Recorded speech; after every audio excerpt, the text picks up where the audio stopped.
India മുന്നണി യോഗം ഇന്ന് ഡൽഹിയിൽ ചേരും. ബി.ജെ.പി. സർക്കാർ രൂപീകരിക്കുന്നത് തടയാനുള്ള സാധ്യതകൾ യോഗം പരിശോധിക്കും. നിതീഷ് കുമാർ അടക്കമുള്ള എൻ.ഡി.എ നേതാക്കളെയും മറ്റ് ചെറുപാർട്ടികളെയും കൂടെ ചേർക്കാനുള്ള തന്ത്രങ്ങളും യോഗത്തിൽ ആവിഷ്കരിച്ചേക്കും.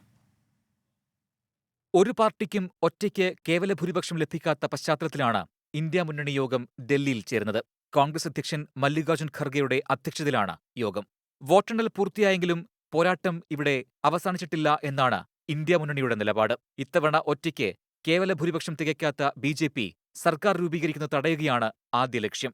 എൻ.ഡി.എയിലെ 2-3 സ്ഥാനങ്ങളിലുള്ള പാർട്ടികളുടെ നേതാക്കളായ ചന്ദ്രബാബു നായിഡു, നിതീഷ് കുമാർ എന്നിവരെ ഫലസൂചനകൾ വ്യക്തമായ ഘട്ടത്തിൽ തന്നെ ഇന്ത്യ മുന്നണി നേതാക്കൾ ബന്ധപ്പെട്ടിരുന്നു. നിതീഷ് കുമാറിന് ഉപപ്രധാനമന്ത്രി പദം വാഗ്ദാനം ചെയ്തെന്നാണ് സൂചന. പ്രധാനമന്ത്രി പദവിയോ മുന്നണി കൺവീനർ സ്ഥാനമോ വാഗ്ദാനം ചെയ്യാൻ തയ്യാറാണെന്നാണ് നേതാക്കളിൽ നിന്ന് ലഭിക്കുന്ന സൂചന.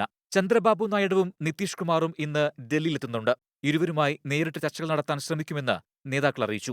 മറ്റ് ചെറുപാർട്ടികളുമായും സ്വതന്ത്രരുമായും ഇന്ത്യ നേതാക്കൾ ചർച്ചകൾ ആരംഭിച്ചു. കൂട്ടുകക്ഷി സർക്കാരിനെ മുന്നോട്ട് കൊണ്ടുപോകാൻ നരേന്ദ്രമോദിക്ക് മെയ്വഴക്കമില്ലെന്നാണ് ഇന്ത്യ മുന്നണിയുടെ വിലയിരുത്തൽ. നീക്കങ്ങൾ ഉടൻ ഫലം കണ്ടില്ലെങ്കിലും ബി.ജെ.പിയെ താഴെയിറക്കാൻ കഴിയുന്ന ഒരവസരവും പാഴാക്കാതിരിക്കാനുള്ള തന്ത്രങ്ങൾ ഇന്നത്തെ യോഗത്തിൽ ആവിഷ്കരിക്കും. 24 ഡൽഹി.